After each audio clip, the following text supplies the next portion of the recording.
Andrew to be my guy. Like Why every not? time I do interviews and they be asking me questions about it, I'm like, what the fuck, yo? Oh no. Like, Why? I don't know. I don't. And listen, man. There's a narrative. I'm just a father of two, man.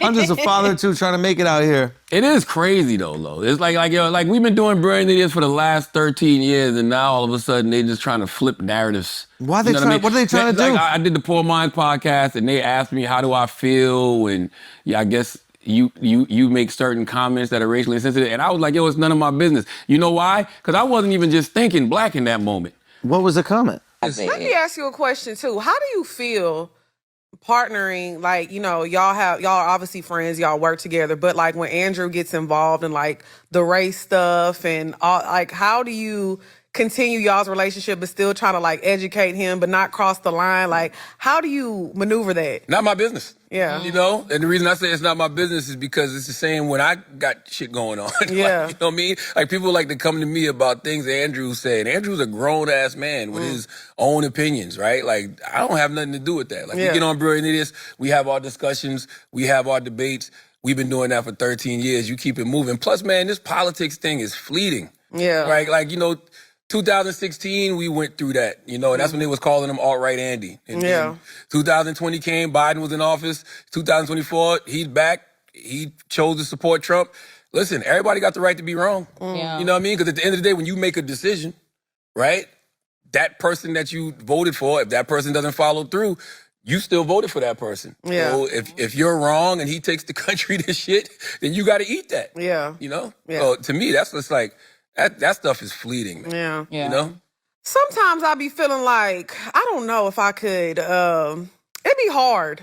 Like if I felt like Drea said something publicly crazy. Now in the public, I'm not gonna get into her about it, but I feel like we would have to have a conversation behind closed doors. Yeah, me and Schultz definitely have a lot of conversations. Like I said, some of them we bring to the podcast, some of them we don't. But like you said, Drea, your people. Yeah, right? yeah. And can't nobody tell you about Drea. Right. It's like can't nobody tell Drea about Lex. Because we know each Y'all other. know each other. Yeah. It's just like when I see people say stuff on social media, I be on interviews and people bring up shows, I'm like, y'all don't know him. Like, y'all know a perception of him, or y'all know a moment that y'all saw. I know the man for 13 years. I know his pops. I know his mom. Yeah. His brother. I know his family. He knows my family. He was at my wedding. Like, I was at his wedding. Like, it's just like, this is somebody I actually know. So you can't tell me about somebody I know. Right. Yeah. You offended 20,000 different races. You know who Pretty Andrew, good. You know who I'm Andrew consistent. You are very consistent. You know who Andrew set off first that I thought was hilarious, but What? nobody ever talks about it? True. The Asians. No, they love me. No. But when you did the Schultz Saves America special, there was something you said on there. I call it the Kung Flu. I don't That's remember a what bar, it was, bro. I just remember the Asians were so they were mad. upset. They were upset because in the Schultz in America, I said it started in China. It did though. Yeah, It's been proven. I got canceled, or whatever that stupid term is, for saying it started in China, and nobody apologized for me for canceling me for being right. They don't apologize. You just Nobody apologized. I do wish though that on the Poor Minds I would have. I liked my answer, but there was something I wanted to add to I it. wasn't able to do a show in one of these venues in Wuhan? No, in Canada, they're like, he said insensitive shit. This is post-COVID. He was like, he said insensitive shit to Asians during COVID. And the insensitive shit was, it started in China. But they're not looking at the fact that it was real. Yeah. Like, isn't that kind of funny that like the only thing that sticks is you said something insensitive, even though it ended up being accurate? They said, but nobody cares. But salute to Head Crack. I saw Head Crack, him and Claudia Jordan. They got a show, and he gave a take. And what he said is what I wish I would have added to it, because I got to lead with that. What's that? At the end of the day, and at the beginning of the day, actually, you're a comedian. Yeah. You get to see a snapshot of a person on stage, and comedy is weird. Like, comedy is such a weird thing because things that people say on stage isn't always truly how they feel in the real world. You know, you have to be a all caps version of yourself saying the outrageous things that's going to make people's bell ring. And one thing I've noticed about Andew Schultz's comedy is like everybody's eligible for the smoke. Like, he gives it to everybody. A lot of comedians give it to everybody, and people sometimes only get mad when they're offended because now the gun is turned on you. Meanwhile, you was just laughing at that crippled people joke a little while ago, and now you mad because they want to roll up on you. Like at the end of the day, I feel like comedy should be a safe house where you can go in there and say the thing and not be canceled because of the thing you said, unless you're truly a racist. Comedians should be allowed to say, and I'm not going to say allowed. Allowed is not the right word. I'll say this. Comedians say offensive stuff. Comedians say things that are insensitive.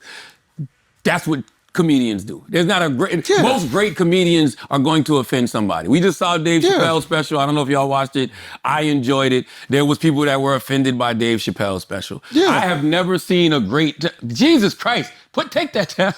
I've never seen what is that? That is crazy. That is crazy. Dave Chappelle special. Pull up the Forbes cover. That's better. Like, you know what I mean? That's not even about numbers. That's just about greatness. About yes, about man. Success and providing. Come on, pull up that. Why don't you pull up the Forbes cover, Alex? If you're gonna put anything back, this is nice. Put up the Forbes cover.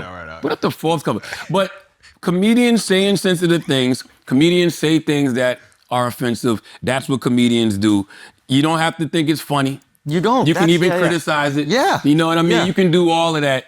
But moral of the story is I'm not answering for Andrew. And also, Brilliant Idiots, we've been doing this podcast for 13 years. This is why I say we do it for the fellow brilliant idiots. The people who actually listen to this show, and they listen to this show and they've heard us debate. Yes. They've heard us have conversations. Yes. They've heard us agree. They've heard us disagree. They've seen the gamut in the last 13 years. Yeah. I can't worry about the people who just popped up in the last couple of years, bro, and they running with some narrative. I think you said a good point, which is like people are allowed to be offended by jokes. Yes. Like that. I don't think it's fair for comedians to go, you're not allowed to be offended. Like people get to react however they want to react to stuff. Yes. You know, the hope is that you would see like comedians trying to make you laugh and doing something a little naughty and maybe something a little insensitive, kind of the way that we act with our friends. I don't think anybody's like the most appropriate when they're just hanging with their friends. So that's the hope. Yeah, it's so funny when we did, like even when we did the New York Times thing before the holiday break, I saw people saying, why would they have they said Charlamagne and Schulz are here and they're not taking anything serious, especially Schulz. He's a comedian. That's why we're here. But the honest conversation we're also is the only just ones coming through the vehicle of jokes. Well, yeah, but also I think we're there because we're the only ones that kind of understood what was happening in the landscape of media. That's why we were there. And the conversation was about new media. So you need some new media to be there to kind of explain what's going on to legacy media. Duh. Yeah. And what is legacy media trying to do? No disrespect. Like, don't invite me anywhere if you want me to be serious. CNN got a show with Roy Wood Jr., Amber Ruffin, and it's another comedian on there as well. My point is, they even understand that news is probably best digestible through comedy. Not saying that should be always the lens through news. That is that you get your news, but that is a lens. But that is unfortunate that like everything has to be entertainment. You do wish that there was a thirst for news. The problem is that like news is boring, so people find more entertaining ways to share with people. And then the greatest political pundit of the last 20 years is Jon Stewart. Yes. He is a person, but he's not doing news. He is though. He is, but what I would say is that I would say it's not news. I would say he does a comedy show and he happens to talk about politics. Yeah, it's comedy, but the content of it is politics, it's news, it's what's going on. But what's happening right now is that information is boring, so everything has become infotainment. And when everything becomes infotainment, you gravitate towards the most entertaining thing. And because that's not our fault. Yeah, well, I think a lot of times we get blamed for it. You know what I mean? Why? It's not our fault. All we do is come on this show, give our takes about the world, and news outlets take them post them. I think when people are frustrated with what's happening, they have to find somebody to blame for it, or some idea to blame for it, or a trend to blame for it. I think that's a natural human thing. I think I'm guilty of it. I think you're guilty of it. I think we're all fucking guilty of it. So I'm not putting ourselves on a fucking pedestal. I just think that's like the natural human reaction. So sometimes they might go, wow, Charlamagne or Schulz, you guys are so entertaining and you're entertaining these political ideas, but you're putting bad stuff out there in the world. And then we're just going, hey, we're just doing an entertainment show. We're not doing a news show or political show. And I don't have an agenda. How about that? How maybe that's refreshing to people. Maybe it's refreshing to hear somebody who don't have an agenda, who's just sitting down talking to That's people why it's on both nice. sides of the aisle, just asking questions because I have an intellectual curiosity about what's going on. But that's why it's nice. But you have to understand there are certain people that look through the life through the lens of, if you don't have an agenda, you are being insensitive to their existence. Like, there are certain people that go, there's only one agenda, and is the agenda that allows me to like live freely in America. And if you don't support that, someone's going to take away my rights. Someone's going to, and I have empathy for them too. I understand where they're coming from. Like, I might disagree on that their rights would be stripped away, but it's not like it hasn't happened. There hasn't been circumstances that it happened. So like, that's why I go, you're allowed to be offended. I just wish that like we had a label on the top. Like, we literally put idiot in the title and it still doesn't work. But I wish that there was just like a fucking banner across everything that we did that was like, guys, this is only entertainment. I'm not gonna say it's only entertainment though. I think brilliant. I think what you said about Jon Stewart is true. I think we might be just entertaining regardless of what it is we choose to discuss. I think that's true. But like, yeah, I think that's true. I don't want to like undercut ourselves. But if I had to lean in one direction, I would lean in the direction of entertainment. Yeah. Than I would straight information or politics. Oh, 100%. I think politics 100%. crosses over to our field, which is really just culture. Politics is pop culture because, you know what? I started to say politics is pop culture because of the last couple of presidents, but the reality is I can't remember a time when it hadn't been pop culture. I'm old enough to remember when Bill Clinton was blowing the goddamn saxophone. And that was pop culture. Ronald Reagan was an actor who came from motherfucking Hollywood. George W. Bush was a caricature. Yes. Before Donald Trump, the most incompetent president who everybody used to make jokes about was George W. Bush. So then Obama came and was just the coolest guy around, who was actually a really good politician. Fantastic. And he became pop culture. It's not my fault Jeezy made a hot record. Right. My president is black, my Lambo's blue, and I'll be goddamn if my rims ain't too. What? You're not supposed to ride to some shit like that. What? You know what I'm saying? So I think, again, like, if you're frustrated with what's happening right now, you have every right to, express that frustration, and you're going to point in the direction of the different things that you think have like aided and abetted it. So for you, for example, if you're asking tough questions to a Democratic candidate and you're making them kind of like look like they're not prepared, some people will blame you instead of blaming that candidate for not being prepared. And Which is ridiculous. Well, it's actually ridiculous. People are ridiculous. You know what I mean? It is like, it's one thing to complain or cry about people. No, I'm not saying you complain or crying, but like, people are who they are. That's what I've tried to accept. It's like, people are who they are. I've accepted people go to people. I've accepted it. I truly am okay with everybody's opinion. Yeah. Everybody. Like, I want, my guy Cadillac Jack said it a long time ago, the rule of 10. 3 people gonna like it, 3 people not gonna like it, 4 people gonna be on the fence about it. Do your thing, man. Yeah. Do your thing. I like it all. I actually am entertained by it. I'll go on YouTube and just go down a rabbit hole of bad opinions. But you know the difference between me and a lot of other people? What's that? None of those opinions can affect me. None of those opinions can sway me. Because when I hear it and I'm like, that's just wrong. That's just bad information. Like, that's just not accurate. And I just keep it moving. Yeah. So to that point, I'm just entertained. Remember on that scene in Training Day when Denzel's character is in the store and he's trying to read his paper and Hoyt's trying to talk to him. And he looks up and he goes, you see this? This is a newspaper. It's 90% bullshit, but it's entertaining. That's why I read it. So since you won't let me read it, now you entertain me with your bullshit. That's what it is. So when I want to be entertained by some bullshit, I know exactly where to go at on YouTube. Yeah, I think that makes sense. I think one of the good, because I look at all the criticisms and like I try to take it in, I try to be objective about it.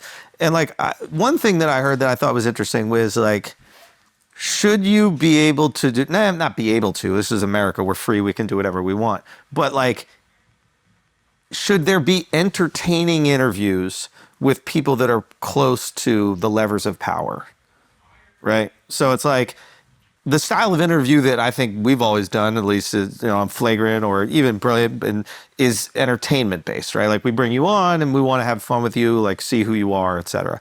Now, the question is, if you have somebody, and I thought this was the best criticism, is like, if you have somebody that is that close to the levers of power, you have these politicians that can actually like make certain changes.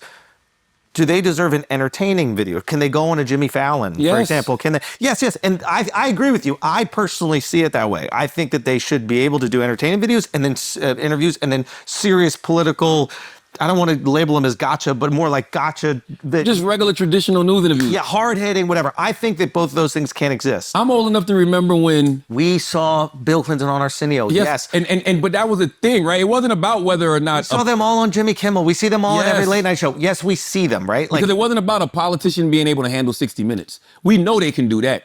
When we wanted to see them in a human form. well, that's That's what the late night shows used to be for. I know, but I think that a narrative that you've seen right now, which they don't deserve those kind of fun, entertaining interviews.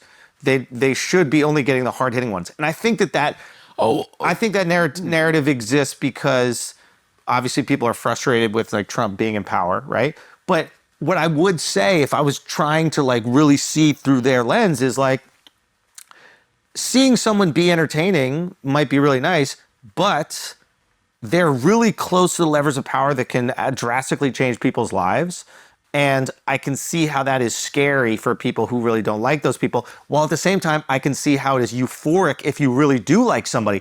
So for example, if you see your candidate look amazing in an entertaining interview with somebody, i.e. Bill Clinton on Arsenio, you're like, oh shit, this guy's pretty fucking cool. I like him.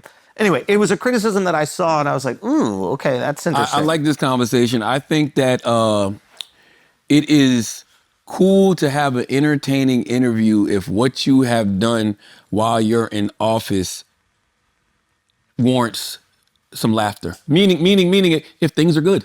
You know what I'm saying? If things are good, then we can have a nice, lighthearted, funny conversation. Has there ever been a time though where half the country wasn't? Yeah, what's the definition of good? Yeah, I think what happens is that half the country. Clinton in the 90s? Half the country hated him. They were impeached him, literally. Yeah. They like, Because he tried got to some get him. head. Not because he got some head. And Clinton did everything the conservatives want. But You know what I mean? It was that was the last time America had a surplus, right? Right? So the waste that people were talking about, Doge was supposed to cut, Clinton actually did it in a successful way. Yeah. Like, I think that warrants some, like, yo, you know what, salute to you. You got some head and you got the economy booming, bro.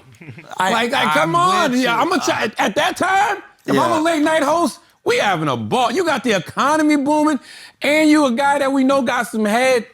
people vote with their wallets. You're not wrong. Listen, you're not wrong. But I think to Chris's point, like, still half the country is going to be incredibly frustrated because they're not seeing. That's always going to be the case, though, right? Even outside of politics. Like, yes, if you get on stage right now and make a joke, yeah, there might be half of the country that laughs and half of the country that's outraged. Go back to what I said about the rule of 10. 3 people going to like it, 3 people not going to like it, 4 people don't even know what the fuck is going on. You can't please everybody. Who pleases everybody? I agree with you.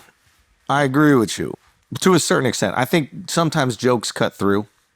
I think jokes, especially that aren't like politically targeted, like obviously anytime Trump is in office, like everything is just so charged. Every moment is so charged. Well, that's his fault.